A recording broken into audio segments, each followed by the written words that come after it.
They didn't just disappear, they were erased. In the chilling autumn of 1987, deep in the forgotten hills of Vermont, archaeologist Dr. Elias Thorne arrived at what locals only referred to in whispers, the Bellwether Chapel. What he uncovered was not ancient history, it was a sealed nightmare. This wasn't just a ghost story. This was a true horror mystery buried beneath American soil. 5 members of the Bellwether family vanished in 1901 without a trace, leaving behind a ruined chapel, a sealed altar, and whispers that never stopped. What Dr. Thorne found would later be described as a forbidden ritual site, echoing voices from beneath, and a journal that changed everything. If you're into real unsolved horror, cursed locations, lost journals, and forbidden prayers, this story will haunt you long after the final frame. Watch till the end, because the silence is learning to speak. It started with a whisper, barely audible, buried beneath the sound of wind and dead leaves. But for Dr. Elias Thorne, it felt like a summons. In October 1987, he arrived in a remote Vermont valley to document a long-forgotten ruin known only as the Bellwether Chapel. Locals avoided it. No official records remained. But whispers about a devout family who built their own chapel and vanished without a trace in 1901 persisted like rot beneath the floorboards. The moment Elias stepped through the rusted gate, the wind stopped. Not faded. Stopped. And in that unnatural quiet, the real story began not of what was built, but of what was buried. Because beneath the moss-covered stones and skeletal beams, something was waiting, and it had been listening for over 86 years. What Elias would find next wasn't history, it was an invitation. He thought he came to document ruins, but what he found had been waiting for him. In the crisp shadow of Vermont's dying autumn, with leaves cracking like bones underfoot, and the scent of wet stone hanging thick in the air, Dr. Elias Thorne pulled up to the site that would rewrite his understanding of reality and erase everything he believed about silence. At 43, Thorne was no stranger to the strange. He'd brushed sand off sun god altars in Peru, ducked under crumbling arches in Syrian catacombs, and unearthed forgotten war relics buried beneath Midwestern fields. But nothing. Not even the desert tombs or cursed clay tablets prepared him for what waited among these hills. The chapel wasn't ancient. It was recent enough to be remembered, yet old enough to be erased. And the moment Elias opened the truck door, he felt it. The quiet didn't greet him. It studied him. There was no wind, no birdsong, only that low, pressing stillness that clung to the skin like wet linen. As he stepped forward, gravel crunching beneath his boots, the air thickened. This wasn't the absence of sound. It was expectation. And as Elias would soon discover, some ruins aren't abandoned. Some ruins are hungry, and they listen. What he saw next would turn history into something far darker. Some buildings decay with time, others decay with purpose. Standing before Dr. Elias Thorne was what remained of the Bellwether family chapel, a place locals refused to speak of, a place erased from maps, but not from memory. The stone structure jutted from the frost-bitten ground like a rotted tooth, cracked and hunched beneath decades of moss, ivy, and silence. It wasn't grand, and that made it worse because it felt deliberately hidden, as if time itself had tried to bury it. The walls, barely 8 feet high, leaned at impossible angles, and the wooden beams that once held a roof now stretched skyward like splintered ribs. But it was the gate, the rusted iron gate, that made Elias pause. When he pushed it open, it didn't creak. It screamed. A metallic shriek that tore across the dead trees like a cry through the throat of something long buried. The sound lingered, bounced, returned. Too loud for something abandoned. Too loud for something dead. The air beyond the gate felt wrong, thicker, slower, like walking into the lungs of a sleeping animal. As he stepped inside, the forest behind him seemed to exhale, because Elias hadn't just crossed into ruins. He had crossed into something that had been sealed shut for almost a century, and he was the first to open it. The moment he stepped inside, the wind didn't fade. It died. Inside the fractured stone shell of the Bellwether Chapel, the world changed. It wasn't just quiet.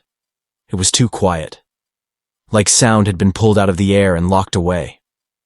Dry leaves that had blown in over the years weren't scattered at random. They clustered in corners, avoiding the central aisle like animals steering clear of a predator. Every instinct in Elias Thorne screamed that he shouldn't be here.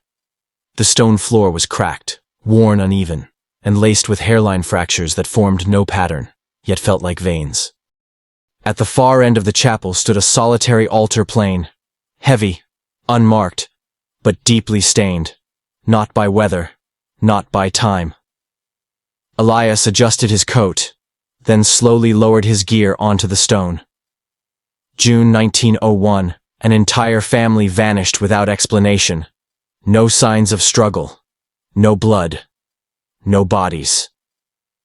Just one detail that had survived in local whispers and long-dead newspaper clippings. 5 people knelt at this altar to pray, and were never seen again. He scanned the space, pulse rising. There were no birds outside, no wind through the beams, no echo to his breath, just the silence. Thick, watching, and somewhere beneath it all, a presence listening, waiting for someone to speak the wrong prayer. Some discoveries speak. This one whispered back. What Elias Thorne uncovered near the altar wasn't just physical, it was a scream buried in stone. Gouges carved deep into the chapel floor told a story more disturbing than bones or relics. Someone, or something, had tried to escape from the inside. As he traced the scratches with trembling fingers, he felt the air tighten, as if the chapel itself was remembering. That night, back at the inn, the truth would unravel not through science but through ink, memory, and a journal sealed beneath the altar for nearly a century. Because what came next wasn't just history. It was a voice from the past. And it had finally found someone willing to listen.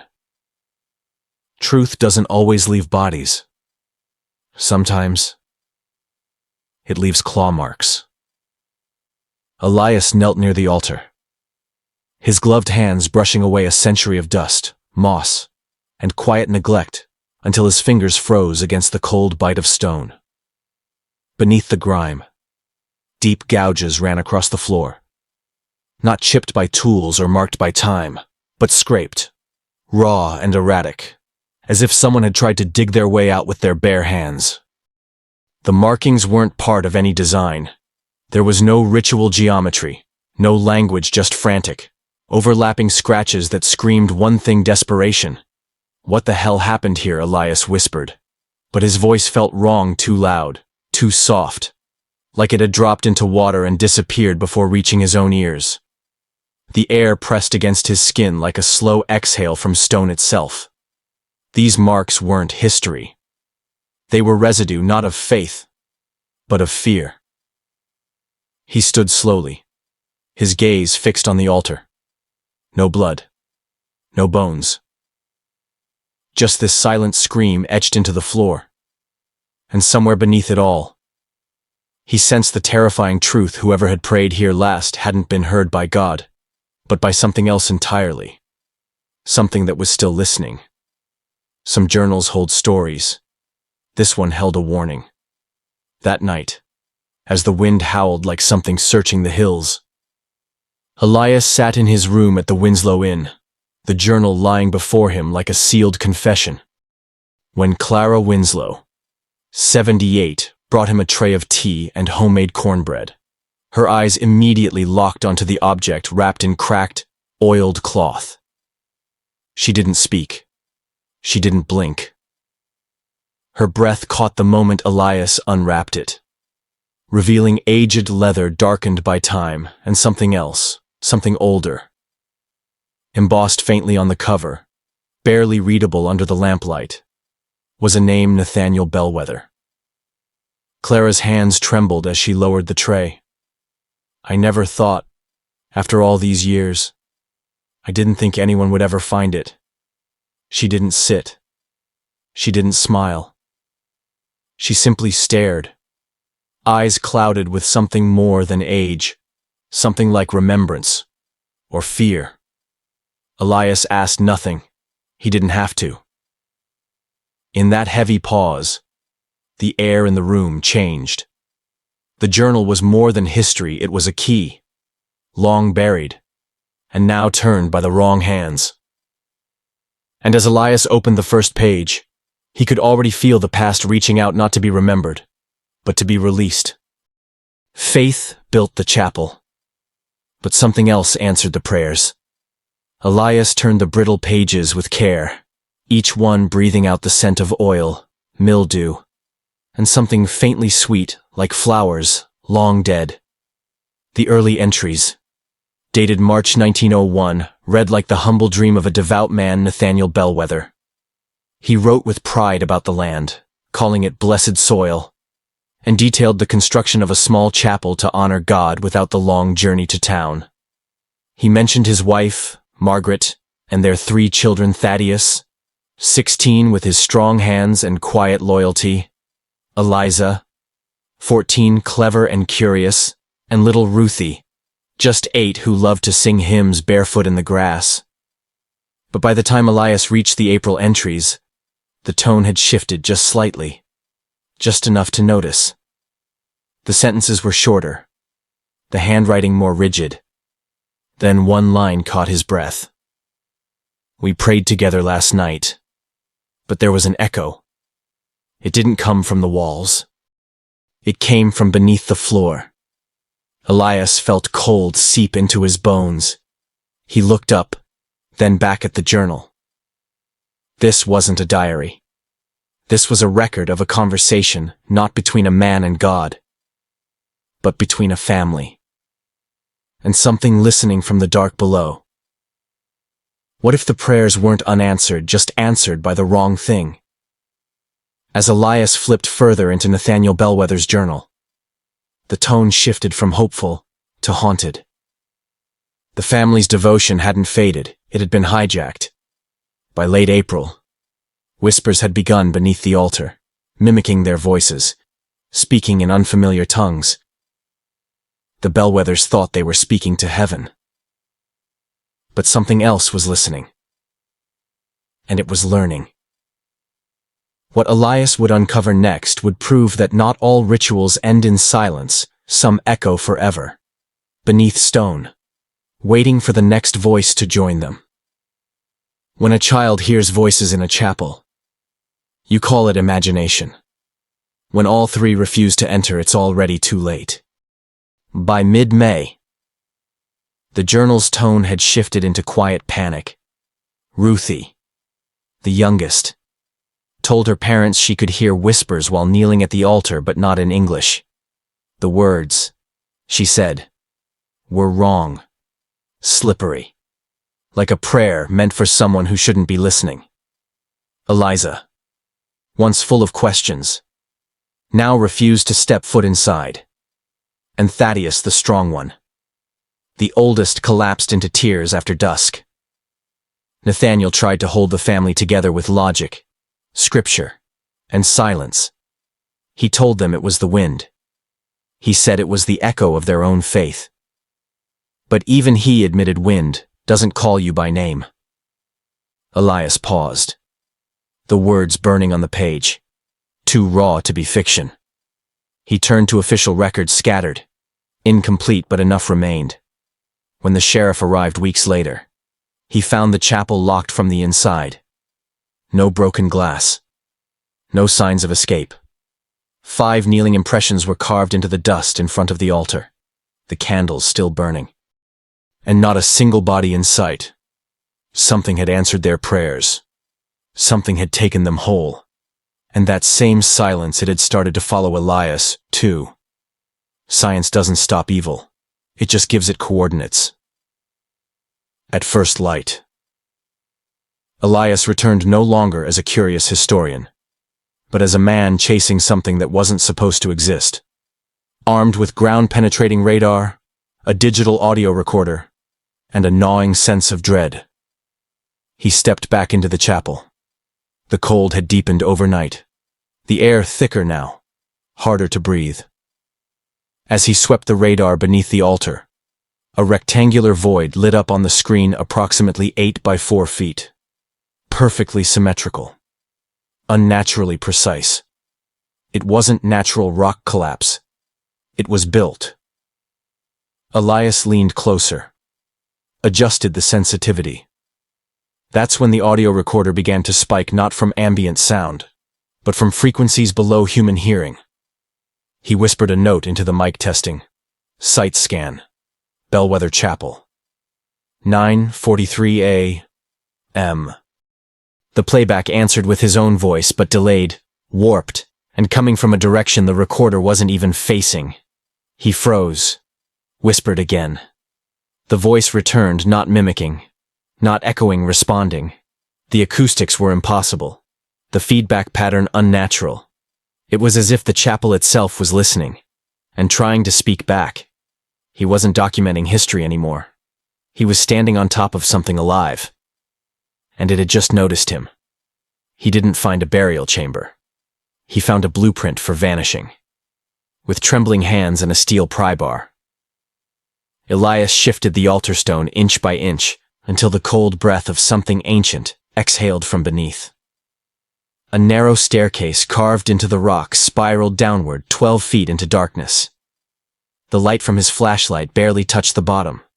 But what it revealed wasn't archaeology. It was design. The chamber wasn't natural. Its walls had been carved smooth, lined with symbols that shimmered in ways his eyes couldn't track, not language, not art, but purpose. At the center lay 5 stone slabs, perfectly spaced, each etched with a faint human outline. 2 large, 3 small, and surrounding a hollow depression in the earth.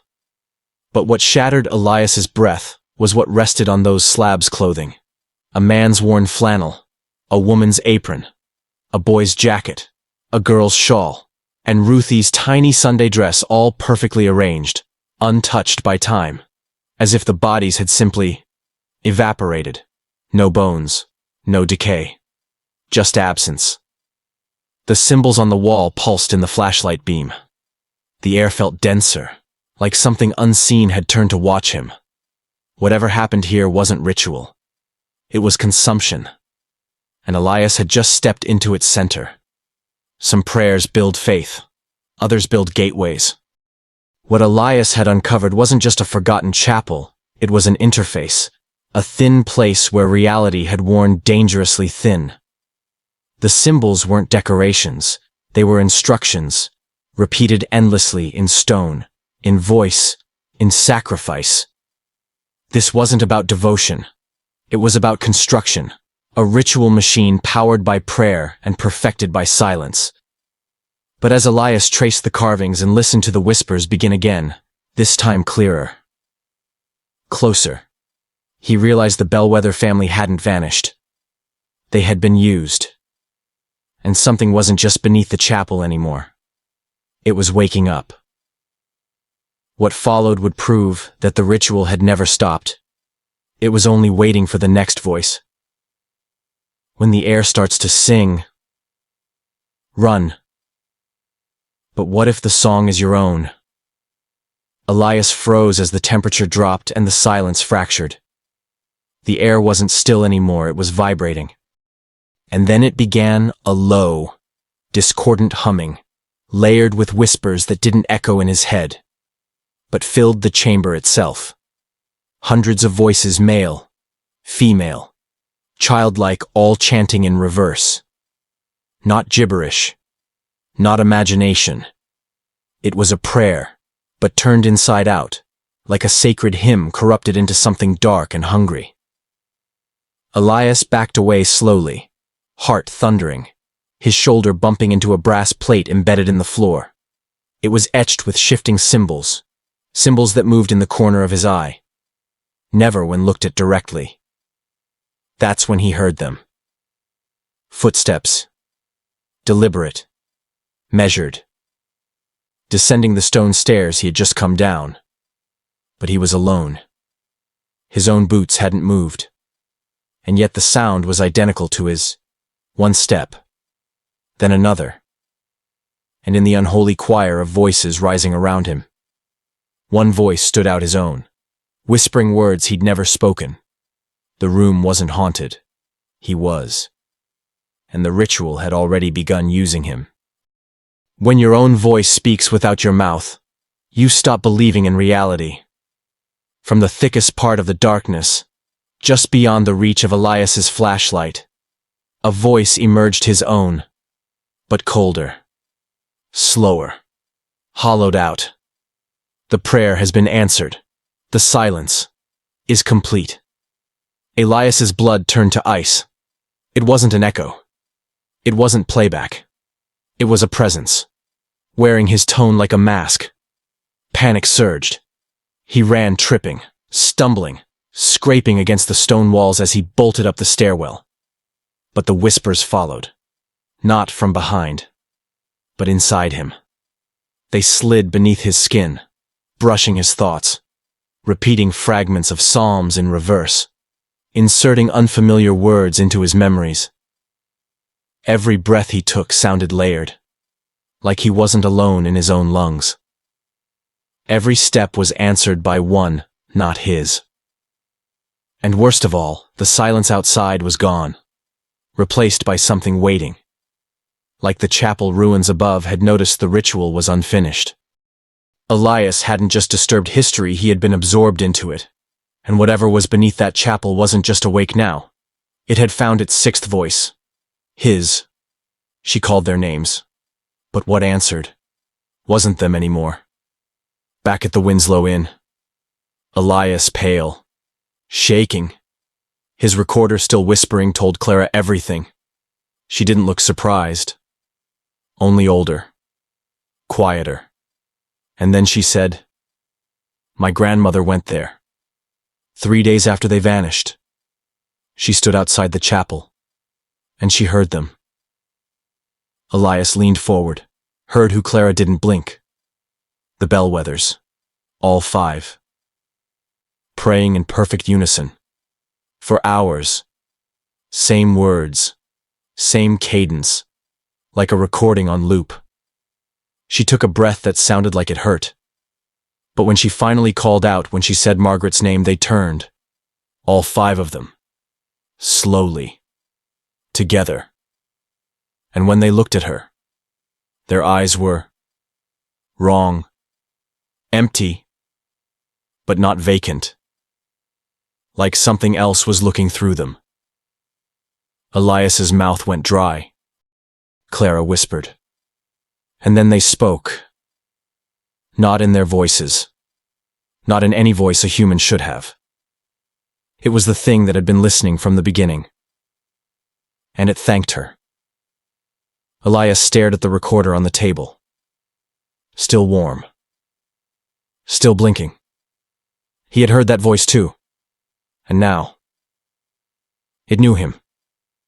The Bellwethers weren't taken. They were repurposed. Elias didn't sleep. All night. He sat surrounded by books, sketches, and the journal decoding the symbols carved into the chamber's stone walls. At first they looked decorative, maybe devotional. But the deeper he looked, the more they behaved like a system. A ritual circuit. Designed not to summon, but to thin. Thin the line between our world and something far older. These weren't prayers. They were reinforcements. Sigils meant to hold a doorway open. And the Bellwether family. They hadn't been consumed. They'd been converted. Their bodies dissolved, their minds absorbed, their voices looped, transformed into anchors, living pillars holding the veil apart. 5 human lives used to keep something beyond just close enough. The echoes, The whispers, the unending prayer. It wasn't malfunction, it was maintenance. Elias stared at the notes with dread growing in his gut. The ritual hadn't failed in 1901. It had succeeded perfectly. The only thing missing was the final voice. And now that Elias understood the mechanism, he knew exactly why it was calling him by name. Because once you understand the ritual, you're already part of it. Some doors don't open with keys. They open with voices. And some can't be closed without a scream. Elias returned to the chapel at dawn, not as a scholar, but as a man going to war. In his satchel were no books, only salt, iron nails, and a vial of holy water, blessed by a priest who didn't ask questions. The altar stone moved easily now, almost willingly. He descended into the chamber one last time, and they were waiting. The Bellwether family knelt around the hollow once more, their forms translucent, their mouths moving in perfect, whispering unison. The air shimmered with pressure. And then Nathaniel looked up. His eyes glowed with something ancient. "We've waited. Dr.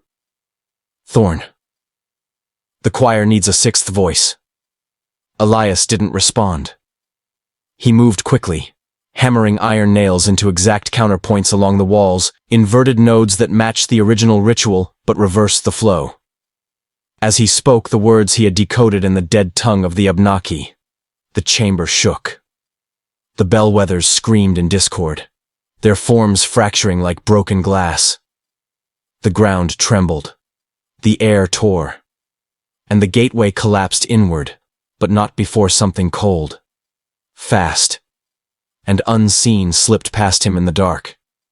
The ritual had closed, but the silence had escaped. The door was closed, but something had already stepped through, and it was wearing his voice. Elias stumbled out of the chapel as dawn bled across the Vermont hills. The ruins behind him looked unchanged, but he wasn't. Something unseen had passed into this world, quiet as breath, fast as thought.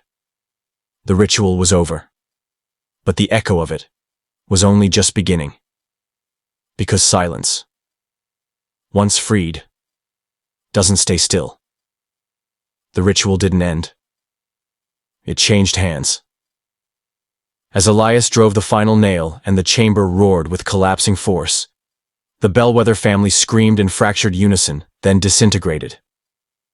Their translucent bodies crumbled into ash mid-prayer, swept into the stone slabs like dust returning to origin.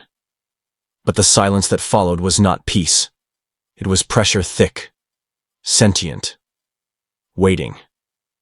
Elias's flashlight flickered once, then died, and in that moment, swallowed in darkness, he opened his mouth and began to speak. Not in English, not in any language he'd ever studied. The words poured out, fluid and cold, in rhythms older than sound itself. His voice wasn't his. The pitch was deeper, fuller, as if layered with centuries of other voices stacked beneath his own. But it wasn't possession. It was inheritance. The silence had chosen him not as a victim, but as a vessel. The ritual hadn't consumed Elias. It had completed through him. And somewhere deep inside, behind his eyes, something else began to listen and wait for the right moment to speak again. Because silence doesn't die. It evolves. And now it had found its next tongue. He climbed the stairs as Elias Thorne. But what came up was something else. Step by step. Elias emerged from the chamber, his gait slow, deliberate, like a man returning from a place no map could chart. But it wasn't Elias anymore. His eyes were open, but no longer searching. His breath came steady, but carried purpose not his own. The silence that once haunted him now moved with him. It had a vessel. It had a voice. And it was done waiting. 3 days later, Clara Winslow found his old Chevy truck still parked outside the ruins. But something was wrong. The chapel, once crumbling stone and broken timbers, was whole. The walls stood straight. The iron gate no longer groaned. The vines had vanished. It looked untouched by time, like it had been waiting for Sunday service. But no footprints led in or out. And inside, the silence was different now. Not heavy, not hollow, expectant. As if it knew someone else would come eventually. Someone curious. Someone faithful. Because the silence didn't just want Elias. It wanted a choir. And the chapel was ready to listen again. The dead don't send thank you letters. But Elias did. Weeks passed. Then the first envelope arrived at the Winslow Inn. Neatly addressed. Postmarked from Boston. Inside, a brief letter in Elias Thorne's crisp handwriting. Thank you again for your kindness. Clara. The research is progressing beautifully. I believe I'm close to a breakthrough. Will write soon. Signed, Dr. Elias Thorne. Clara dropped the letter. Her hands trembled, because she had watched them lower his empty coffin into the ground at Riverside Cemetery. She had touched the casket, had heard the priest's final words. Yet now, letters kept coming, always polite, always calm, always signed the same. Each one included subtle, almost imperceptible changes in voice, as if someone or something was learning how to sound more like him. Sometimes, the phrasing felt off. Sometimes, the words read like they were practicing being human. Clara never replied, but she kept every letter, because deep down, she knew Elias wasn't writing them. Not anymore. Something else was, and whatever it was, it remembered her name, and it remembered where she lived. The door is closed, but the silence remains, and now, it knows how to wear my name. Clara never told anyone about the final journal she found in Elias's abandoned room, left on the desk, spine cracked, pages filled with shaky handwriting that grew more warped and unrecognizable with every line. The last entry wasn't long. It didn't need to be. The gate is closed, it read, but not everything stayed behind. The silence was never what we thought it was. It wasn't absence. It was potential. And now, it has shape. It has memory. It has me. The signature at the bottom was chillingly neat. Dr. Elias Thorne. But the handwriting above it distorted. Looping. Pulsing like sound waves, felt like it came from something learning how to write. Something practicing its humanity line by line. Clara closed the journal, heart thudding, and burned it in her fireplace that same night. But it was too late. Because if the silence had learned to mimic Elias, then it could learn to mimic any of us. And worse, it knew exactly which names to write next. Across the Northeast, the prayers are being answered by something that never prayed. In quiet chapels, ancient libraries, ivy-covered lecture halls, and forgotten museum basements scattered across New England, it began. People started hearing responses to their whispered prayers, but not in any human tongue. The words came back in fractured echoes, voices layered and inverted, not hostile, but hungry. A chorus was forming, one not of salvation, but invitation. It spoke in rustling paper, in static between recordings, in the hum of old radiators and the hollow thump of closing books. It had been silent for centuries. Now it was rehearsing, because all it had ever needed was one voice to break through. Elias Thorne gave it that. And now that it had his, it was learning, adapting, spreading. Not through violence, but through curiosity, through knowledge, through faith.